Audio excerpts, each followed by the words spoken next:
जल से पतलार कौन है, कौन भूमि से भारी।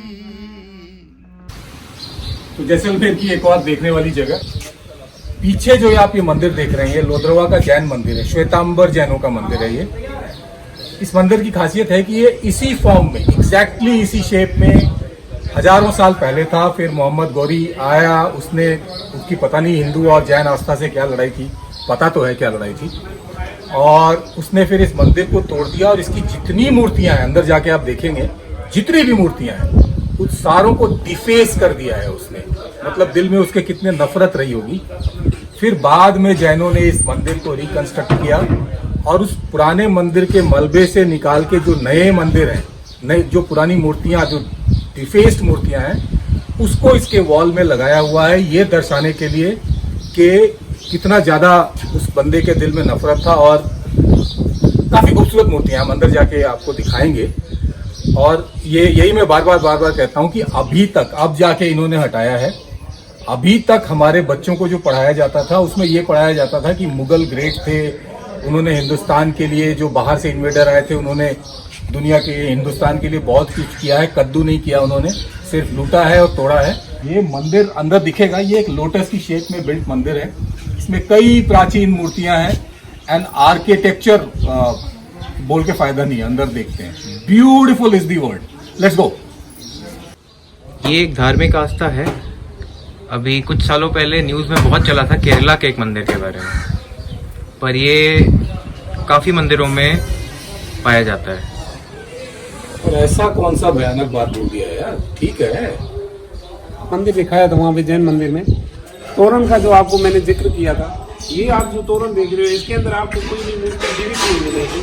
ये पूरा मोहम्मद गौरी ने उस टाइम खंडित कर दिया था साहब। अच्छा। ये आज से 2000 साल पुराना तोरण है, जो हिंदू रीति रिवाज में जो आता है। ये कमल के फूल की डिजाइन का ये मंदिर है। अच्छा, सारी मूर्ति खराब कर दी जी साहब, मोहम्मद गौरी ने। जी साहब, ये एक भी मूर्ति देखो आपको, मतलब पूरी खंडित हो रखी है, जीवित मूर्ति एक भी नहीं छोड़ी है। और हम मुगलों को पढ़ाते हैं अपने बच्चों को स्कूल के टेक्स्ट बुक में।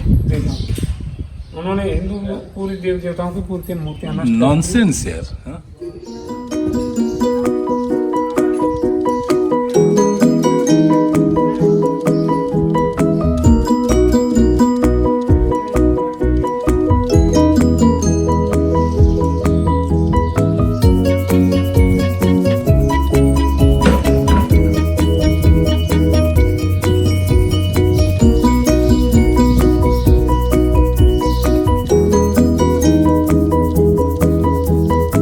जोड़ ले। तो ये मंदिर एक कमल के फूल के डिजाइन में बनाया गया है, और ये आप देखेंगे हर एक रो में, जैसे ये वाली रो, वो वाली रो, उसमें सब में डिजाइन अलग है। आर्किटेक्चर मार्वल देखिए, यहां से यहां तक एक ब्लॉक है, यहां से यहां तक, शायद यहां तक एक ब्लॉक है। तो इसमें यह तो सोच आएगी कि इसमें कौन सी बड़ी बात है, बहुत बड़े ब्लॉक्स तो नहीं है, बट पूरे मंदिर को कहां पे ये ब्लॉक फिट होगा और फिर उस साइज का ये स्कल्पचर बनाना, ये उसी वक्त हो सकता था, आज मेरे ख्याल से पॉसिबल नहीं है। So great. हाँ, क्या है ये कलश है, ये कलश को दर्शाया गया है, इसके ऊपर ये वो है, फूल बनाए हुए हैं। फूल बनाए गए। ये जो कलश के ऊपर अपन जो फूल रखते थे ना, फिर ऊपर नारियल लगते थे, तो ये कलश को दर्शाया गया है इसमें। आप इधर से देखो, तो जैसे देखो, ये कलश है, ये फूल नारियल है, ये कलश है, ये कलश है। तो मतलब ये सारे ब्लॉक्स पहले ड्राइंग बोर्ड पे बने हैं। तो मतलब मंदिर पूरा का पूरा किसी के दिमाग में और ड्राइंग बोर्ड पे बन चुका था, और उसके बाद ये बनाए गए, और उसको जोड़ने के बाद ये पूरा का पूरा मंदिर बना हुआ है। मार्वेलस। आज कर पाएंगे? No, I don't think so. और ये जो झरोखे हैं, ये जो टॉप्स बने हुए हैं गुंबद, ये यूनिक है, और इनका आर्किटेक्चर भी यूनिक है बिल्कुल। ये टूटी हुई मूर्तियां हैं, या टूटी हुई मूर्तियों को दर्शाने के लिए इसी तरह टूटा फूटा बनाया गया है। टूटी हुई मूर्तियां, ये टूटी तो हुई मतलब कहीं और से लाए हैं? नहीं, ये मंदिर था सर। ओके, यही मतलब मंदिर के मलबे से निकली है। आपको कुछ स्टैच्यूज दिखाता हूँ। ये स्टैचू डिफेस्ड, तोड़ी हुई, ये स्टैचू डिफेस्ड, तोड़ी हुई, ये स्टैचू डिफेस्ड, तोड़ी हुई, ये महिला का फिगर डिफेस्ड, तोड़ा हुआ। ये सारा का सारा जो है ये मोहम्मद गौरी ने इन मंदिरों को तोड़ के इनके स्टैच्यूज को डिफेस करके फेंक दिया था। फिर उसके बाद जैनों ने फिर से इस पूरे के पूरे टेम्पल को बनाया। तो ये टेम्पल अपने आप में तो 600-700 साल पुराना है, बट ये जो स्टैचूज हैं ये हजारों साल पुरानी है। जब उन्होंने मंदिर बनाए तो फिर ये वो स्टैचूज को ढूंढ ढूंढ के लाके उसी डिफेस्ड हालत में फिर इनकी दीवारों के साथ चुनवाया है, शायद ये बताने के लिए कि भाई अगर इस तरह से दूसरों को अपने धर्म के साथ खिलवाड़ करने दोगे तो तुम्हारा यही हाल होगा। Unfortunate, very sad. तो आप जैसलमेर घूमेंगे, आप फोर्ट जाएंगे, मंदिर जाएंगे, हर जगह पर आप ये पत्थर ज़रूर देखेंगे। इसको हाबुरिया पत्थर बोलते हैं। ये जैसलमेर वाले एरिया के एक गांव के एक कोने में मिलता है। ये जैसलमेर का एक यहीं पे होता है ये पत्थर, और यहाँ से पूरे राजस्थान में जाता है। इसको घर पे लगाना शुभ माना जाता है। किस्मत से जहाँ पे ये पत्थर मिलता है, गाइड हमारे वहीं के हैं। अगर मौका बना तो आज शायद हम उस गांव भी जाएं।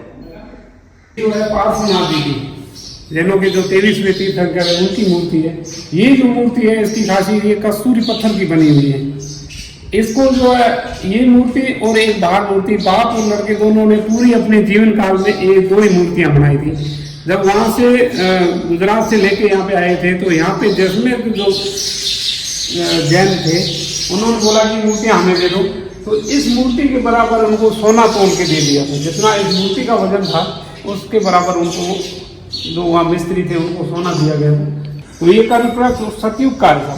ये है जी साहब, यहाँ पे है, उसमें तना है जो कल्पवृक्ष का जो अभी भी लकड़ी जो है ना वो तना अभी ओरिजिनल उस टाइम का है, सतयुग का रखा हुआ है यहाँ पे तना। ऊपर जो जितनी उसकी शाखाएं बनी गई है वो अष्ट धातु की है, सोना चांदी तांबा हीरा उसको मिला के। ये जो बाहर में आपको बता रहा था ना कि वो क्या है, ये कल्प वृक्ष है। वो तना जो आप देख रहे हैं वो है कल्प वृक्ष। कल्प वृक्ष वो पेड़ होता है जिसके नीचे आप बैठ के जो मांगो वो मिल जाता है।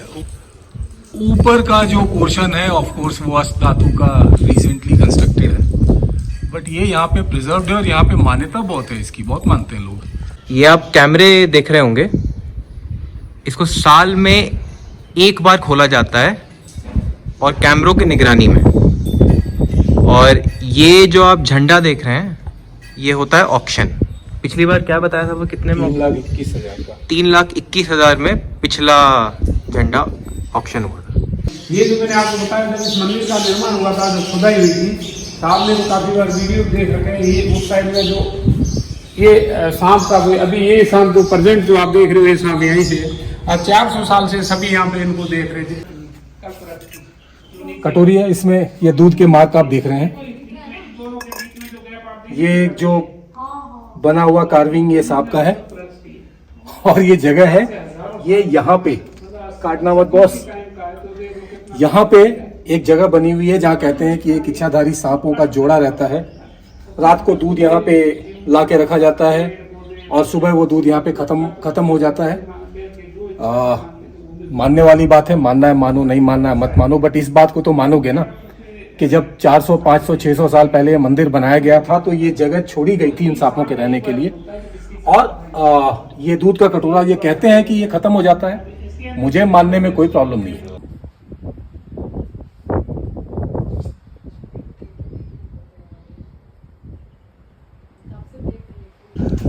इसके अंदर अभी जाएंगे। आप उधर सफेद वाले पे आ जाओ। तो बढ़िया हो गया, आ जाओ सफेद वाले पे आ जाओ। ये च्यवन ऋषि का आश्रम है। ये आश्रम के अंदर मंदिर 2,500 साल पुराना ये शिवलिंग है और ये च्यवन ऋषि के आश्रम में ही था। 2,500 से 3,000 साल पुराना ये दीवारें हैं। अब नीचे बहुत गर्म है। और जब यहाँ कुछ भी नहीं था, जब जैसलमेर नहीं था, जब फोर्ट नहीं था, जब यहाँ जैन टेम्पल्स नहीं थे, उस वक्त च्यवन ऋषि का ये आश्रम था।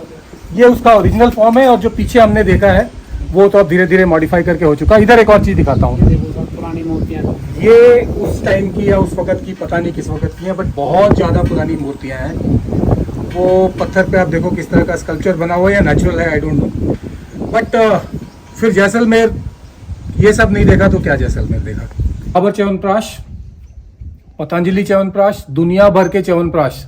क्या है कहानी च्यवनप्राश की? च्यवनप्राश च्यवन ऋषि के द्वारा बनाया गया था सबसे पहले, और जहाँ पे हम खड़े हैं इसका नाम है चमुंदी मंदिर, और यहीं पे च्यवन ऋषि का आश्रम था। ये क्या है मैं थोड़ी देर में बताता हूँ, उसके पहले आप ये देखिए, ये जो पत्थरों की ढेरी बनी हुई है, कई जगह आपने देखा होगा, ये मनोकामनाएं हैं। लोग आते हैं, अपनी मनोकामना करते हैं, पत्थरों की ढेरी लगाते हैं और चले जाते हैं।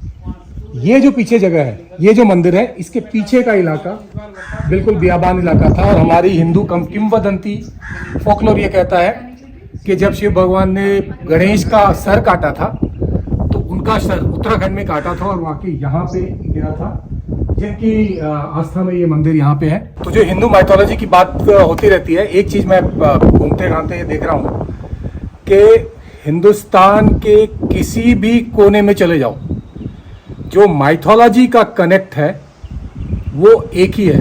परशुराम की जो कहानी अरुणाचल में है, या फिर गणेश की कहानी जो उत्तराखंड में है, या जो ये रिमोट राजस्थान में गणेश की कहानी है, ये बहुत सारी कहानियां जो हैं ये आपस में जुड़ी हुई हैं। हालांकि ज्योग्राफिकली तो देश कभी एक नहीं था, बट अभी ये पता तो बिल्कुल चल गया है कि कल्चरली ये देश कभी एक दूसरे से अलग नहीं था।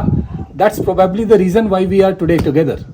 अब आप ये स्टैच्यू देखिए, ये नक्काशी देखिए, कलाकारी देखिए, और ये पीछे एक नदी सी आ रही है। ये जो स्टैच्यूज हैं, जब पिछले कुछ सालों में बारिश तेज आई थी, तो ये इस पानी के साथ ही ये निकली हैं, और अभी भी इधर ढूंढने से काफ़ी सारी मिलती हैं ये। और कहावत यह है, या लोग ये कहते हैं कि इस इलाके में मंदिर ही मंदिर थे, जिनको मुगलों ने तोड़ तोड़ के ध्वस्त कर दिया था, और अब ये वक्त के साथ निकलती जा रही हैं। वो रहा मंदिर, वहाँ पे आपको पापा ने बताया कि किस तरह से यहाँ के मंदिरों को तोड़ा गया था मुगलों के द्वारा। अब उसके कुछ एग्जाम्पल्स ये देखिए। इसके बारे में चलिए भीम जी से ही जानते हैं। ठीक है। शिव और माँ पार्वती जी का है, ये भगवान शिव और पार्वती जी का है। वो राधा कृष्ण का है, मुरली बजाते हुए भगवान श्री कृष्ण, और ये माता राधा रानी का है। इस साइड में ये जो आप देख रहे हो, ये प्रतिमा, ये बजरंगबली जी की है। ये आज से 2-2.5 हजार साल पुराना ये पत्थर है। ये इसमें यहाँ पे पहले मंदिर बना हुआ करते थे, जो पूरे बाद में गिरा दिए गए थे। तो अभी इनके जैसे पिछली बरसात जब ज़्यादा हुई, तो बरसात ज़्यादा होने की वजह से यहाँ से पानी रेता निकला है, तो उसमें से ये पुराने स्तंभ निकले हैं, जिसमें भगवानों के जो मूर्तियाँ स्थापित है। उस साइड में अगर आप नजर घुमाओगे तो शिवलिंग है, जो नदी के अंदर निकले हैं।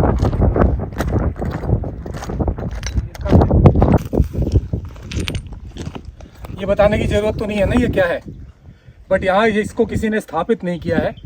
ये मुगलों का तोड़ा हुआ है, फेंका हुआ है, जो इधर नदी की बहाव के साथ आके अभी यहाँ पे टिका हुआ है। यहाँ से इसको उठाते नहीं है, क्योंकि हमारी मान्यता है कि शिवलिंग जहाँ स्थापित है वो वहीं रहेगा। मुझे लगता है कुछ सालों में ये शिवलिंग अपने आप वहाँ पहुँच के स्थापित हो जाएगा। बट ये है यार कहानी, और हमारी किताबों में अभी मुगलों की कहानी चल रही है। हमारी सड़कों के नाम मुगलों के नाम पे हैं।